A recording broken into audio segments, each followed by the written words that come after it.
You're listening to Murder Not Murdering with Erin, and Autumn, a true crime podcast about murder and murdering. but we are not murderers.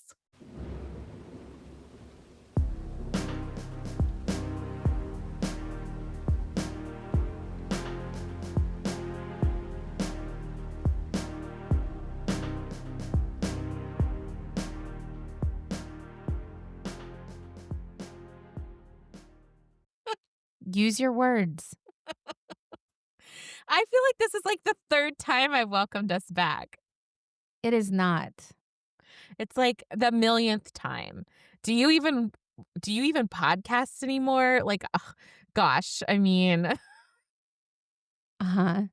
Hi, everybody. Welcome back to Murder Not Murdering with Erin and Autumn. Autumn is here this week. Yay. I am. Erin did not kill me. I got a bunch of DMs saying, "Where's Autumn? Did Erin murder her?" No, just kidding.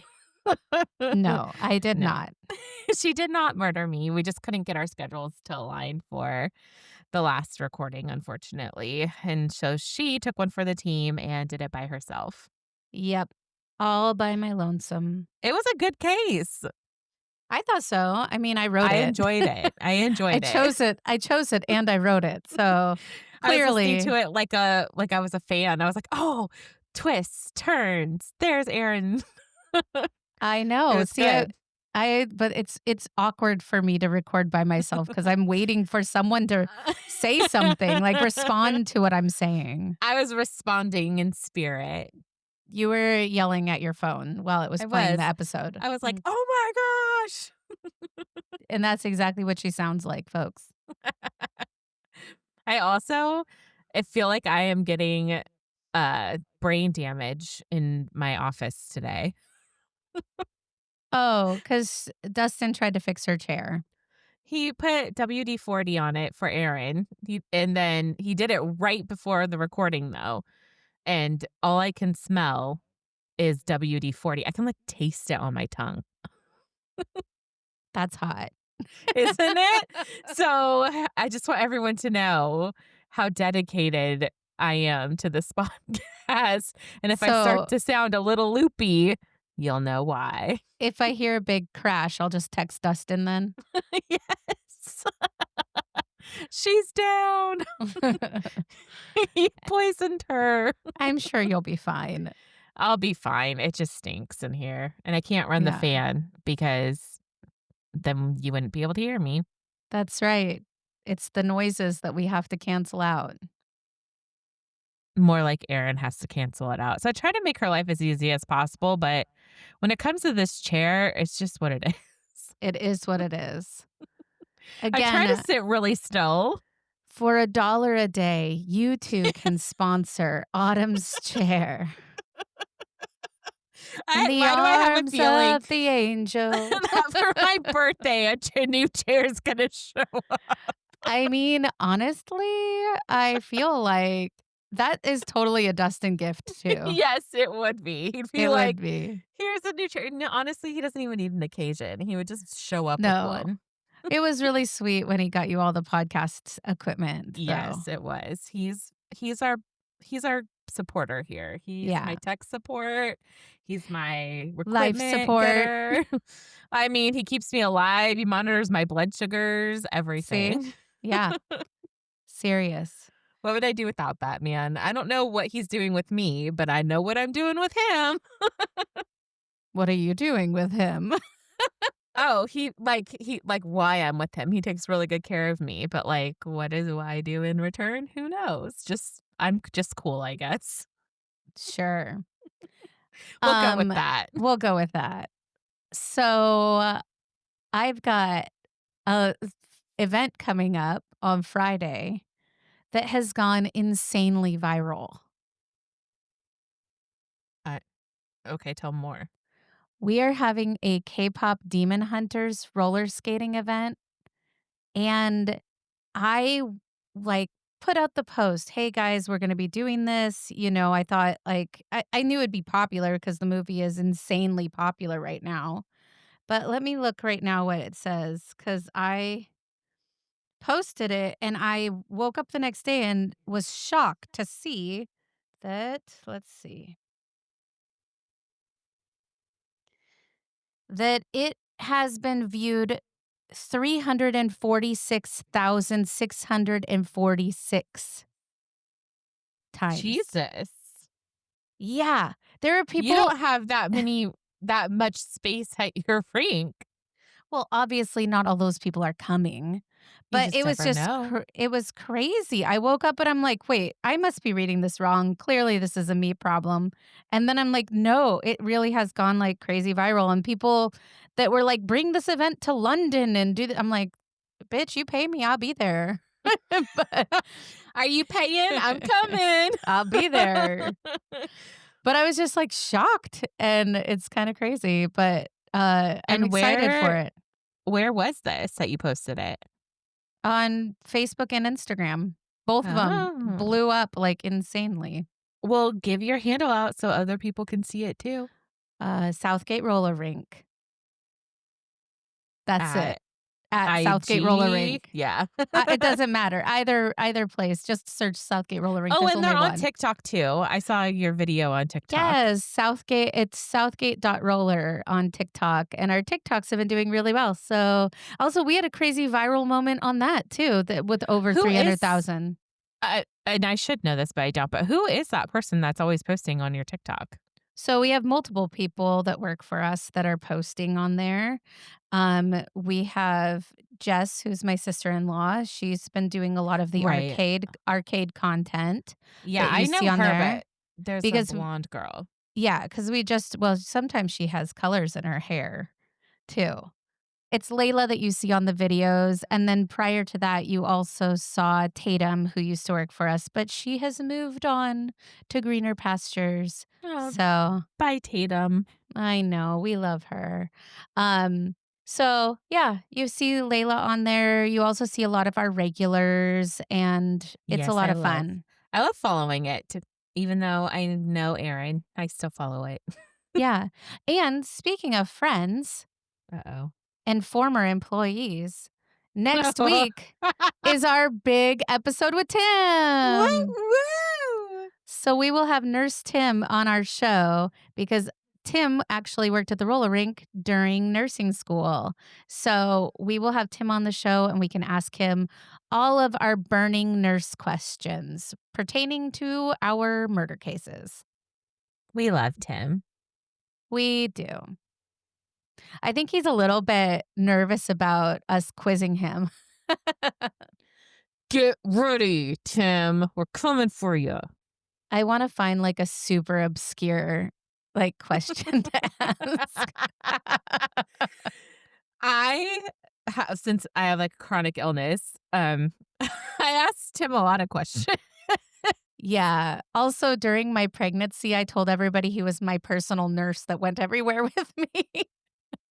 But the facts are that he lived with us. So he kind of, yeah.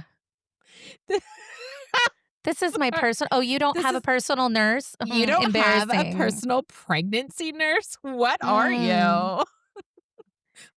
I mean, all it really was Tim watching me get annoyed and frustrated at people all the time with my pregnancy rage.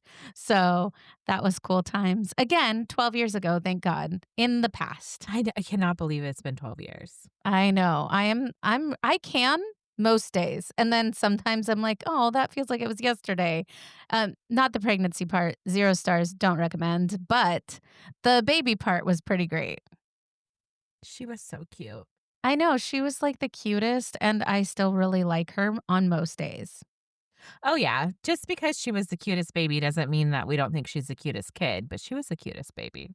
Yeah, I agree with that. Wait. She is the cutest girl baby. Okay, I knew that was coming. I cannot cancel out the cutest boy to ever live, Sebastian. Do you guys want to hear something funny? So obviously Autumn's super obsessed with her grandson, but she has been texting me and Tim a lot of pictures, and she's like, "You're going to be obsessed when you see him and when you hold him." And I was like, "Autumn, I'm not a baby person, so I think I'll be like mildly amused because he's related to you." That's about it. It's not Oh, my jam. she will. She'll love him. Yeah. I'm just not a baby person. I The think funny part is that Erin has never been a baby no, person. She's always. always been an animal person, and I've Mhm. always been the baby person. And cats. And cats. Well, the cat thing came later Just because not bunnies. I wasn't very good with those bunnies. No, she's not a It really bunny wasn't my keeper. fault though, because I mean, who knew that bunnies could have heart attacks? Well, if you scare them, Autumn. I mean, I didn't scare them, the raccoons did. Yeah. So RIP Autumn's bunnies from high school. Yes. There was a couple of them. Yeah. And It's they okay. they didn't live long. I had 3 hamsters when I was in elementary school, and I got I was about to say, I don't remember her ever having hamsters, so this is before no, me. they were like Rosie 1, 2, and 3, and Stop it. You had them I named and I the had a same names? yeah, for replacements. Oh my god. But I had a habit trail. I don't know, do you remember what those are? Where they have, like, the little tunnels and stuff that they could go through? It's like a big, huge plastic thing. Very popular in the '90s, but I had a habit trail and my cat broke the habit trail trying to get at it. Obviously, it got out. My cat friggin' got it. It was traumatizing. So then we got Rosie 2. And Rosie 2, I don't remember what happened. I think it was actually Coco, my dog, that got Rosie 2. Oh, Coco. Yeah. I mean, my mom would remember, but I Rosie, love Coco. I know, she was my girl. I had half of a tooth of Coco. That's right. Coco was my childhood dog, Labrador, chocolate Labrador mix, and she lived to be 17 years old, and she was the so best. cute. She honestly was.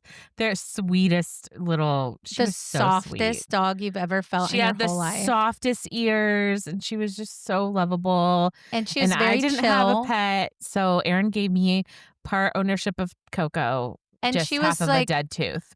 she was very, very chill too. And we snuck her into the drive-in movies. Remember Oh, Under yeah. the Blanket? Mhm. Yep. And we also snuck in snacks because we're trash people like that. Yeah. I mean, we were also really young and broke, so Yeah, it was 100%. like a necessity. Mhm. Mhm. Not the Coco Oh, part, but the no. snack part. Yeah, the snack part. Snacks were a must, and root Mhm. beer. We drink a lot of root beer Oh my god, did we drink a lot of root beer. and sparkling Martinelli's cider. Yeah. Weird choices. Very weird choices, Mhm. Yeah, but those were our jams. those were our jams, and then we call C89.5 all And the time and request request songs. in sync songs. Oh, yeah. Oh, man, what a time to be alive. All right, on that note, let's talk about murders. Here we go. We're Autumn's going going from in sync to in murder. okay. I would have been like the NSYNC murders. Ooh. I mean, the name of my case is just as weird, but okay. Is the name of your case like Just in Time? No, but it could have been. All right. Well, we're going to go ahead and get started. Go, Autumn. Okay, guys. Now, I just have to preference this. The name is pretty funny, and I try not to giggle at it, but the sadness is real, okay? Okay. Just got to put that out there. If you hear me laughing, it's because I'm incredibly immature. I don't know what else to say. Facts. Okay. You ready? Ready. This is the case of the Doodler. That's right. She said the Doodler. The Doodler. So now you can see why it's a little kind of funny. Mm-hmm. San Francisco, the mid 1970s. A city alive with music, freedom, and the growing heartbeat of the LGBTQ plus community. But under all that energy, something darker was moving. a man who sketched his victims before killing them. The press would later call him the Doodler. At first, that name almost sounds silly, like doodling in a notebook. But when you realize he literally drew portraits of the men he was about to attack, it stops feeling silly. It feels terrifying. The Castro district had become a safe space for gay men and women, a place where people could finally be open. But at the same time, society outside those neighborhoods was hostile. Homophobia was everywhere. Being out could mean losing your job, your family, even your safety. And that environment created the perfect cover for someone like the Doodler. Because between 1974 and 1975, at least 5 gay men were murdered, all stabbed to death. Their bodies dumped in places like Ocean Beach, Golden Gate Park, and Lake Merced. And those are just the confirmed murders. Police believe he could have killed many more, maybe as many as 14. The first known victim was a man named Gerald Kavanaugh. He was 49 years old, originally from Canada, and had only recently moved to San Francisco. He worked hard, kept to himself, and was just beginning a new chapter of his life in the city. His body was found in January of 1974, lying near the water at Ocean Beach. He had been stabbed multiple times in the chest and back. Gerald was fully clothed, and his wallet and ID were still on him. Just a few months later, in June, another man was found, Joseph Stevens. Though most people knew him as Jay. He was 27, young and vibrant. Jay was a performer, a comedian, and a female impersonator in San Francisco's gay nightlife scene.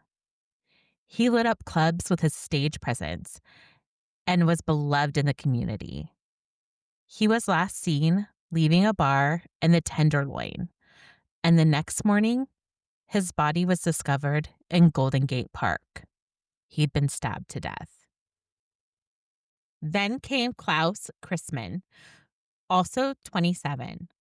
Klaus was a German immigrant who had built a new life in San Francisco. He was well-dressed, outgoing, and still wore his wedding ring. He had children back in Germany.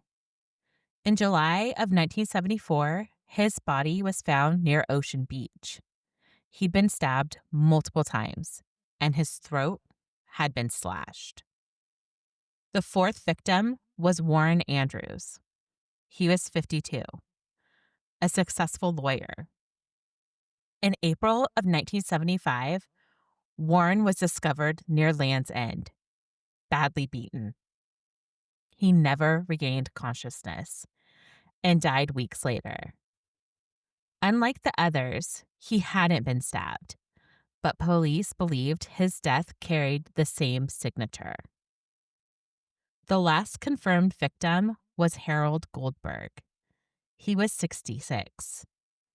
Harold was older than the others, but he was still socially active and well-liked. In June of 1975, he was found in his own home, stabbed multiple times after what looked like a violent struggle. 5 men, all with their own lives, their own stories. And those are just the names we know. There may have been more. What makes this case so haunting is that there were survivors. At least 3 men escaped his attacks. They went to the police and described him in intricate detail. One was a diplomat Whoa. Another was a nationally recognized entertainer.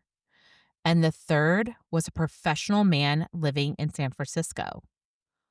All of them were very credible. All of them had the power to bring the case to trial.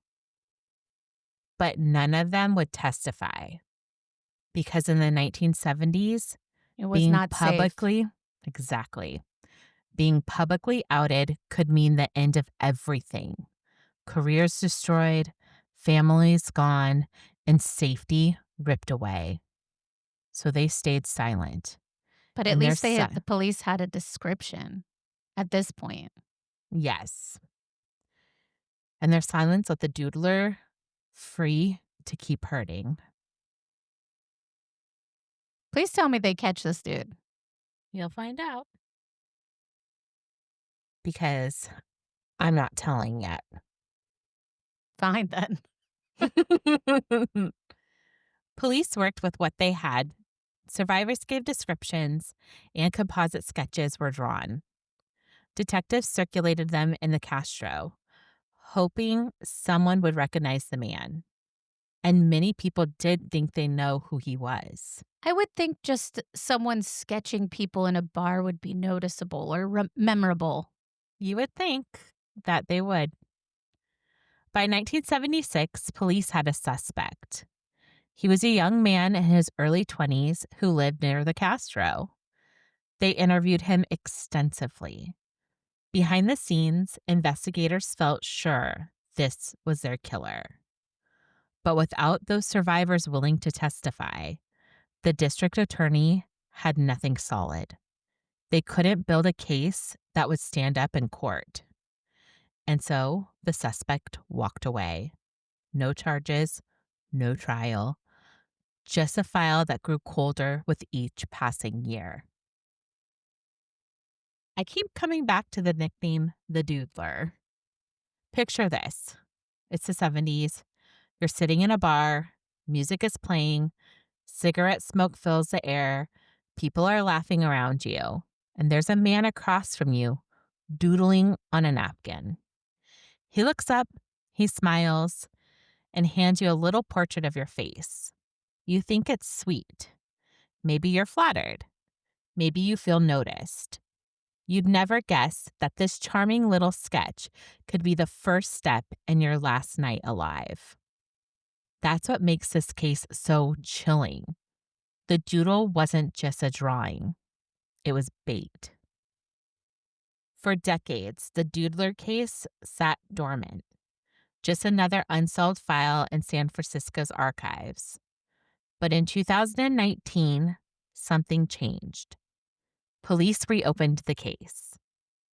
They announced a $100,000 reward for information. They even released an age-progressed sketch of what the Doodler might look like today.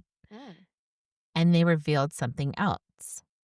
That DNA evidence had been preserved. Evidence that couldn't be tested back in the 70s, but might finally hold answers now. Detectives have said they believe they are still people in San Francisco who know who the Doodler was. People who, for whatever reason, have kept his secret all these years. And maybe one of them will finally come forward. This case isn't just about a serial killer. It's about silence. The survivors were silenced by fear. The community was silenced by stigma. And that silence gave the Doodler his freedom. It's heartbreaking to think about. If the world had been safer for those men to speak, this case might have been solved decades ago. Justice might have been served, and maybe more lives would have been spared. The Doodler took advantage of that silence, and nearly 50 years later, it still echoes. The Doodler, a killer who sketched his victims before stabbing them to death. 5 men we know of: Gerald Kavanaugh, Jay Stevens, Klaus Christman, Warren Andrews, and Harold Goldberg, and possibly many more. Almost 50 years later, he remains a shadow without a name. just a sketch, just a memory, just a chilling reminder of how fear and prejudice can let monsters slip away. And maybe one day soon, that sketch will finally match a face. My sources were Wikipedia, ABC, the Canadian American journals, and sorry, I have the hiccup. ABC 7 San Francisco. Well, I'm disappointed. I was I really know. hoping that there was a DNA connection. I think that that will come in the Yeah. near future. I just think that Well, they just reopened it, right? yes, So, in 2019. And honestly, yeah, I just truly think that the climate of the world right now, going backwards, we need to focus on going forward and supporting the communities that sure. were silenced back in the 70s, back when, further than that, obviously. But look what that did, Yeah. like it created a Well, and environment I for a don't believe monster. I don't believe that it's 5 victims. There's no way Oh, that that yeah. person committed those Just crimes for a stopped. year and then just stopped. So they probably moved to another city or another state and Mhm. kept on doing it. I bet the DNA would turn up many cases. I agree. Whether they find a connection between the cases and it's not actually traceable to a person, we will find out. Agreed. I just Well, think it's so important to keep these kind of, like, situations forefront, it's like making sure that you don't go backwards, right? mhm, We need to make sure that we're not going back to this time where it's too scary to even say anything. And I mhm, do think that there's enough people in this world that won't stay silent. mhm, I agree. I feel like the next thing will happen will be, people fighting back if things were to go that direction. I agree 100%. Well, On that downturn, sorry about that. it's murder, but I just yeah, that was a one that I really hope we get answers on, and when we do, we We will will update. we will update. Yes, we will. Okay. So my case today is called A Body in the Water: The Tragedy of Grace Brown and Chester Gillette. The water was still on that summer morning, July 11th, 1906. Big Moose Lake, tucked away in the Adirondacks, didn't usually make the headlines. Its waters lured tourists, fishermen, and young lovers seeking a breath of mountain air. But that morning, it gave back something darker, something shocking, and terribly tragic. The boat drifted aimlessly until it washed against the shore. Inside, abandoned, were a woman's belongings: a hat, a jacket, and not far from that lonely boat, the body of Grace Brown floated face down, only 20 years old. A factory girl, pregnant, and dead before her time, bruises on her head, her life cut short in what would have been a quiet holiday with her suitor. The newspapers would splash it across their pages. They'd call it a tragedy, a scandal, a lesson. But we know it for what it was: a murder. One born not of sudden rage, but of calculation, cowardice, and the suffocating weight of a society that told young women that their worth laid in purity, while letting men like Chester Gillette slip through the cracks of accountability. But I'm getting ahead of myself. Let's rewind. Grace May Brown was born March 20th, 1886, in New York, a devout girl from a farming family. She was reportedly given the nickname Billy because of her love of the hit song Won't You Come Home by Bill Bailey. Grace attended grammar school in the village, and in 1904, at the age of 18, Grace moved to nearby Cortland to live with her married sister Ada and to work at the new Gillette skirt factory. Grace Brown was just another name on the payroll. Pale, shy, with large, earnest eyes, she worked on sewing machines stitching skirts that would be worn by women who had far more freedoms than she did. And then there was Chester. Chester Ellsworth Gillette, nephew of the factory owner, handsome in that smug, easy way that society grants young men born into comfortable families. He wasn't rich exactly, but he had connections, and connections mattered more than paychecks in 1906. He also had a taste for society and finer things. It seemed he felt untouchable and reckless. He liked tennis, parties, pretty women, and women in turn liked him. Chester was the kind of man who seemed to drift through rooms collecting admirers. For Grace, the attention was intoxicating. To be noticed by him, by the nephew of the boss, was something. To be courted, even secretly, was everything. They began their affair quietly.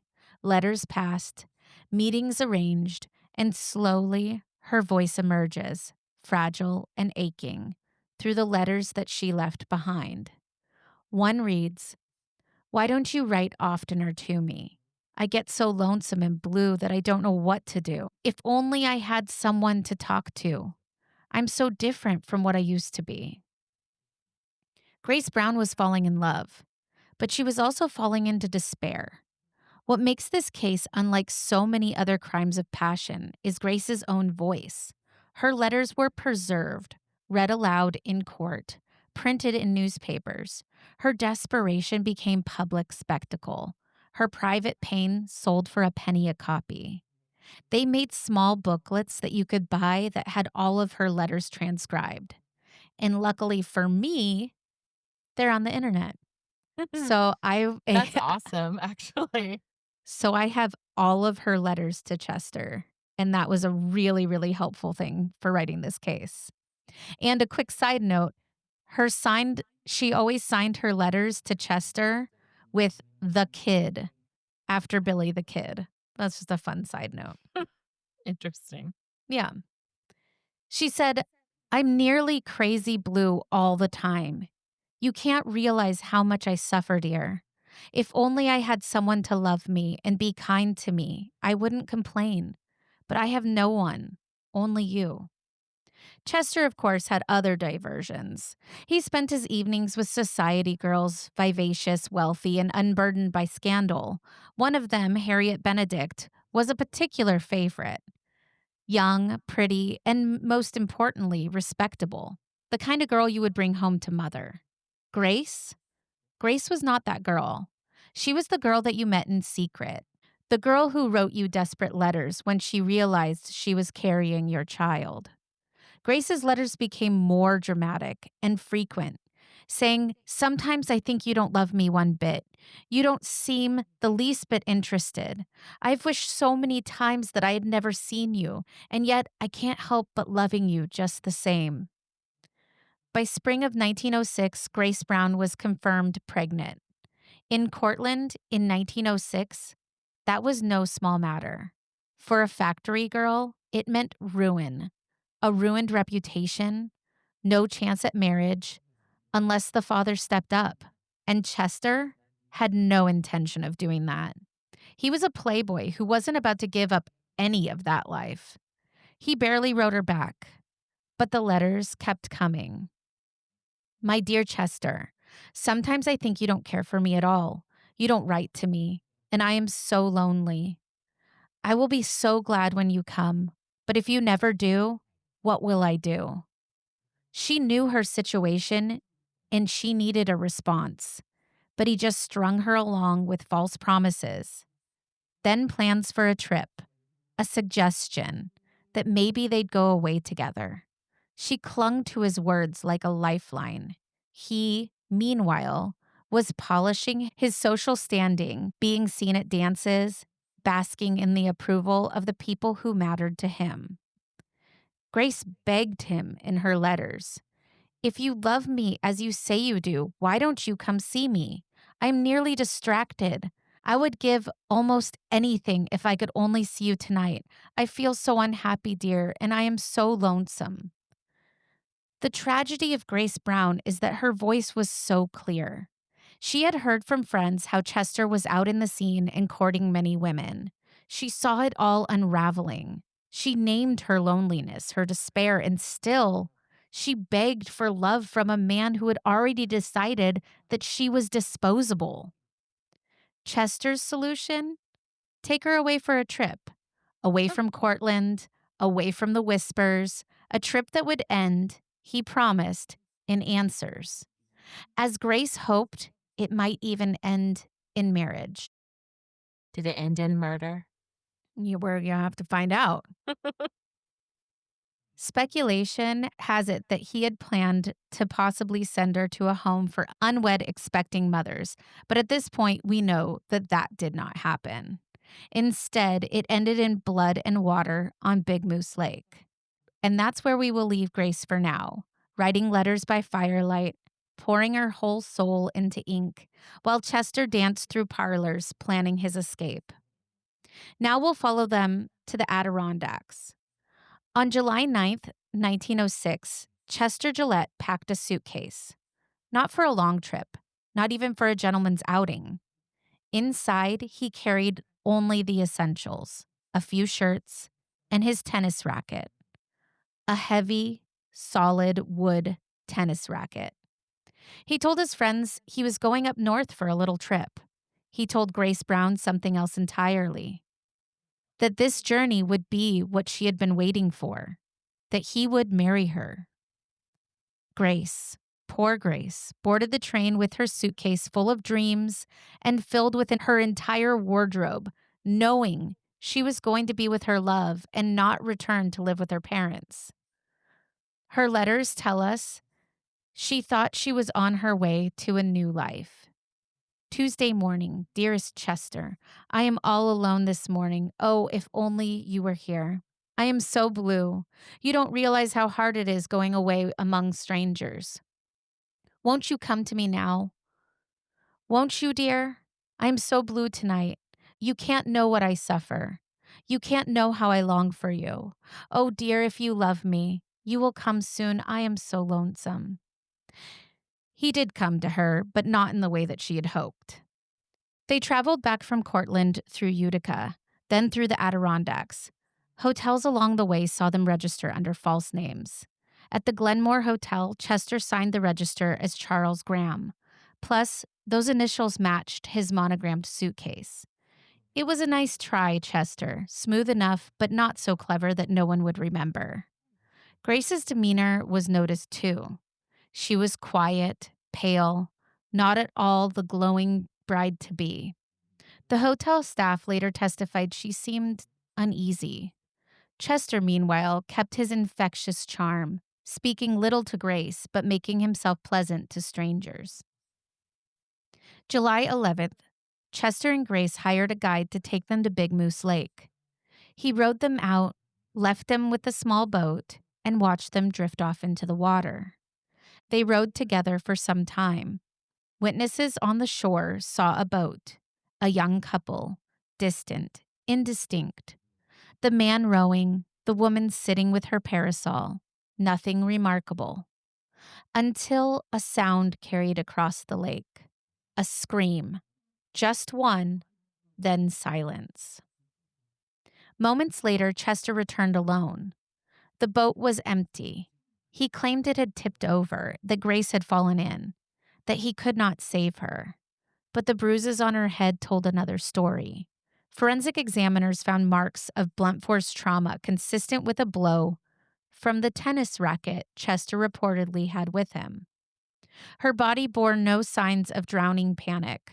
Instead, she had been struck, perhaps more than once, and then pushed over. Chester wandered back to shore, disheveled but calm. He told anyone that asked it was an accident, that Grace had fallen, that the boat had tipped. But his calmness betrayed him. He didn't help with the search. He didn't raise an alarm. Instead, he checked into another hotel using his own name, Chester E. Gillette, and enjoyed dinner as though nothing had happened. Oh my gosh. Yeah. When Grace's body was discovered the next day, the whole Adirondack region was buzzing with suspicion. Who was this young man with her? Where was he now? But police didn't have to look far. Chester was arrested in Inlet, New York. His suitcase, remember that monogrammed suitcase, contained incriminating evidence. Inside was Grace's letters, and that tennis racket, the handle still damp. The newspapers pounced. The New York World, the Syracuse Post-Standard, the Utica Globe, they all carried the story. The headlines were merciless. Factory girl found dead in lake. Nephew of skirt magnate arrested. Love affair ends in tragedy. It was everything the yellow press could have dreamed of. A scandal with sex, class, betrayal, and murder. And then came the trial. A spectacle that would last months, filling the courtroom with reporters and turning Grace's love letters into public performance. Imagine it. Your private words, your most vulnerable confessions read aloud for a crowd of strangers, reporters scribbling every phrase, editors salivating. Your heartbreak turned into a national gossip. Hell, they transcribed the entire thing and sold them outside the courthouse for a penny. That is wild. And Grace never lived to defend her words. But in a way, they were her testimony, more damning than any witness, more powerful than any forensic evidence. Because through them, the jury and the world could see what Chester had done. Not just the murder, but the months of manipulations that led her to that boat on Big Moose. Chester's calm denials, the forensic experts, and the cold, calculated performance of a man who thought he could charm his way out of a murder charge. By November 1906, the town of Herkimer, New York, had become the center of a drama fit for a Broadway show. Chester Gillette was on trial for the murder of Grace Brown, and the world was listening. The courthouse overflowed with ladies in feather hats, men in stiff collars, and gawking farmhands who rode in just to see the spectacle. Reporters crammed every bench. On trial was Chester Ellsworth Gillette, society man, factory heir, lover boy, charged with murdering Grace Brown, the factory girl who drowned with her unborn child in Big Moose Lake. District Attorney Ward opened the case. And just a reminder, they did not allow women on the jury back then. Gentlemen of the jury, we are here because the defendant, Chester Gillette, who lured a young woman to Big Moose Lake, struck her down and left her to die. He intended to rid himself of her because she was in his way. This was not just a trial. This was theater, and the most damning evidence wasn't physical. Though Grace's crushed skull and the circumstantial web of Chester's lies certainly pointed towards guilt. No, the real blow came in the form of paper. Letters. Grace's letters. And when they were read, the room fell silent. Dearest Chester, I am so blue tonight. I feel so strange. I know I'm going to die. Oh dear, what will I do? If only I could die before I go away. Then I would not have to suffer so. Sometimes I think you do not care for me at all. And there it was, the heart of the trial. Not the blow to the head, but the words of a young woman who knew her fate and walked towards it anyway. Letter after letter read aloud. If I could only die, I would not have to suffer so.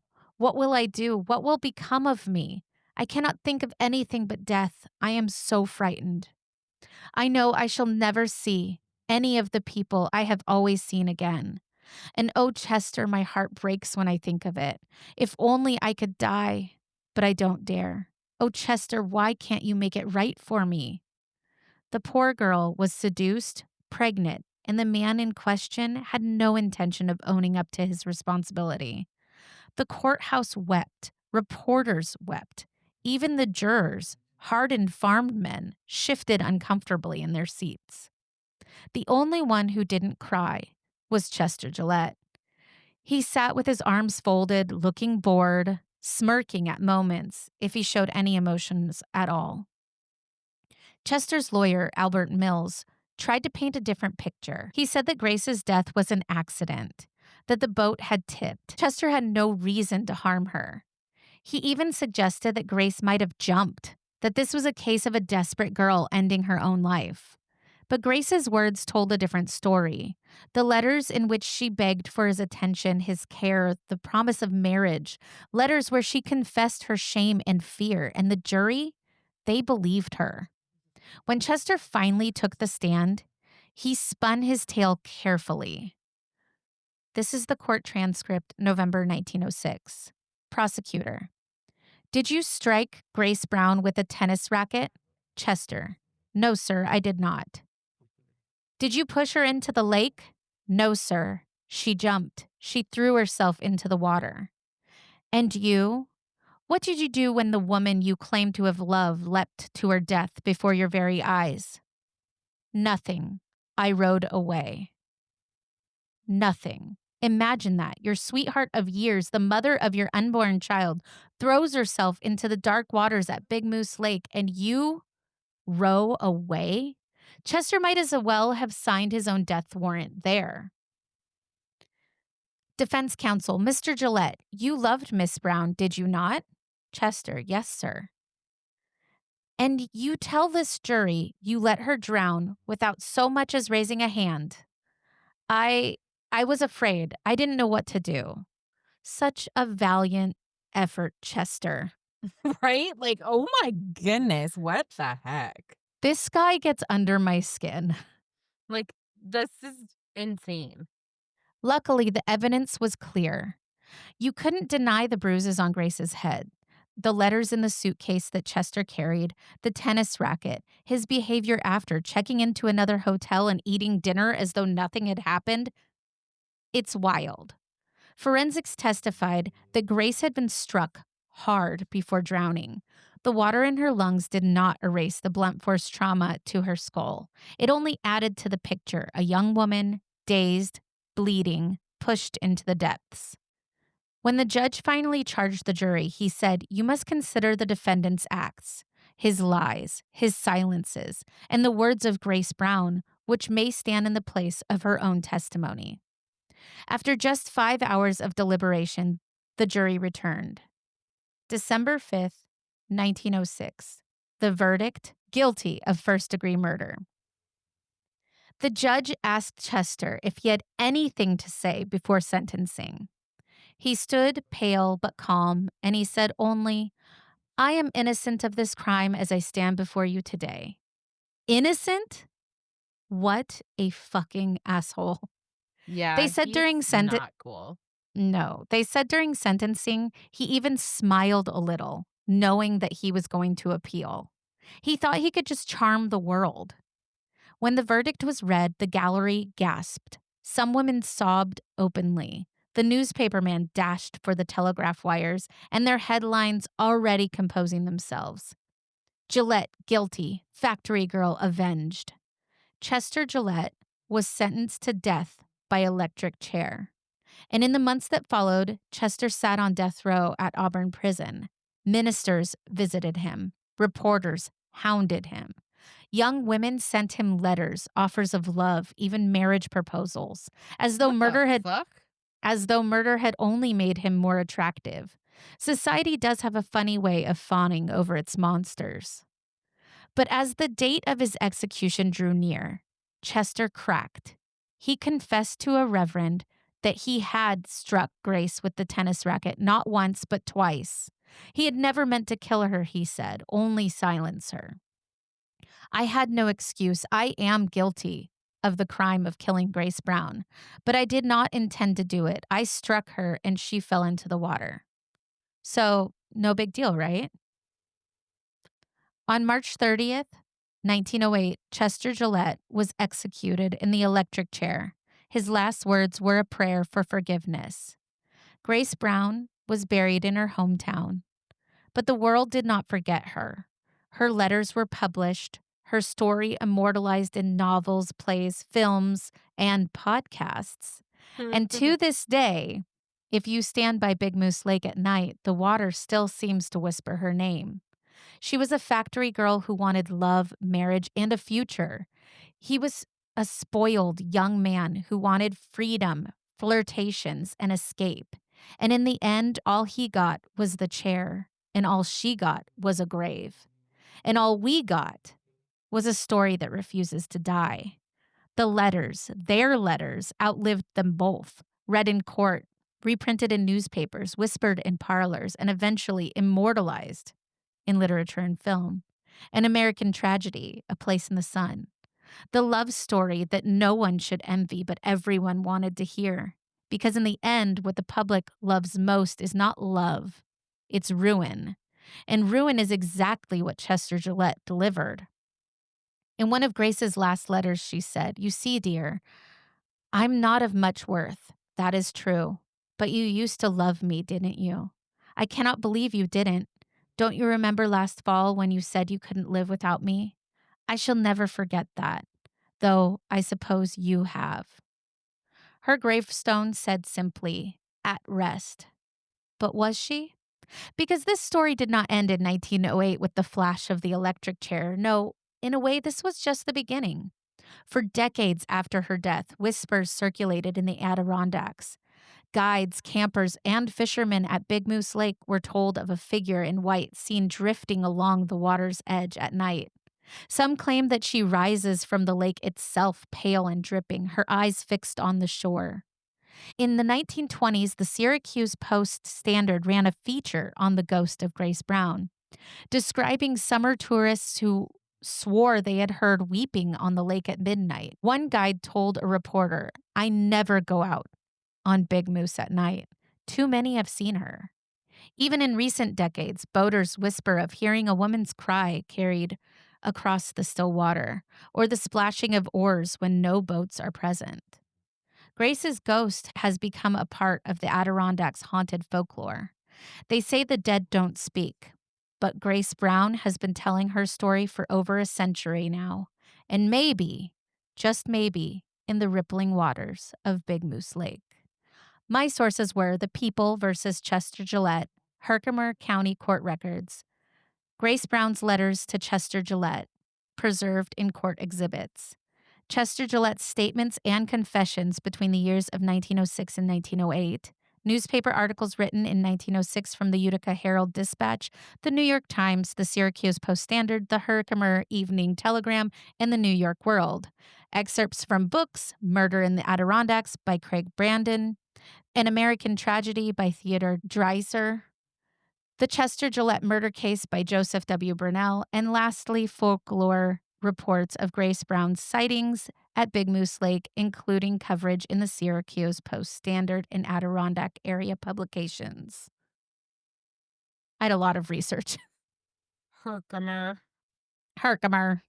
Yeah, it was a lot of research for this one, and I was like super happy that there was so much. Yeah, you don't usually get that because your time era is usually pretty hard on that. But you know what's wild? When I was looking for Grace's letters, because I knew the letters were going to be there, they were in the courts, but I wanted to read them in their entirety so that I knew what, the rest of the context, right? They're just little clips of them. And I didn't include one, but there was one where she talked about like how she almost told her mom that she was pregnant, but she knew her mom would never forgive her. When she was begging Chester to come see her. But the actual letters I found at the Washington State University has a copy of the booklet. So I was able to pull that up and look at the actual booklet filled with all of her letters in it. Wow. It was kind of cool. That For is me, that's really very cool. cool to see. It has all of her letters to him.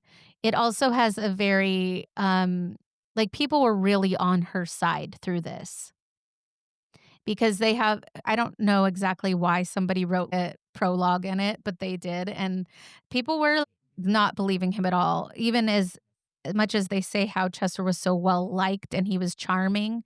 It sounds like to me people were pretty pissed at him for this, and he really truly thought he was gonna get away with it, that he would not be in trouble for this at all, What an even though idiot. well, I mean, he got away with everything prior to that.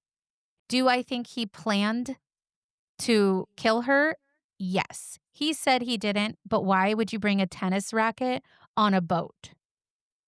Yeah, good point. I mean, it's not like you can row with that. I did not like him. I'm surprised that he confessed it all, to be honest. Well, he had a lot of pressures from there was, like, a lot of ministers and reverends that were visiting him, and it's kind of one of those, like, you're for sure gonna die, you might as well try to absolve your soul, you know? So, I think he fed into the religious pressures of it all and then confessed with the reverend there. That makes sense. But not for, like, her family to have peace or anything. That was just solely to try to save himself, which is very Chester Gillette. Anyway, we are going to post all of this on our social media. So do follow us on Instagram at Murder Not Murdering and on TikTok at mnm.pod. And we will see you next week. New episodes are usually out on Mondays. And do you have anything to add? Nope, No. she doesn't. I don't have anything to add other than please like and share with your friends. Like and subscribe Like and subscribe. and comment and DM us. Yes. We love all of and that. I love those DMs that we get. Yes. All right. Well, at this point, we're going to leave you till next week for Nursapalooza, Murder Yes. Nurses. Please, everyone, give a Yep. Oh my goodness. Yeah. Well, oh my gosh. It's probably my the God. WD-40. I cannot form Oh, a sentence. no. Oh my God. Warm welcome to Timmy. Oh my gosh. Oh, we should ask Tim what the effects of WD-40 has on the but brain. man, it's like not good or something. All right. Well, we'll be back with burning questions for Tim next week. Thanks again for listening, and we'll see you then. Bye. Bye.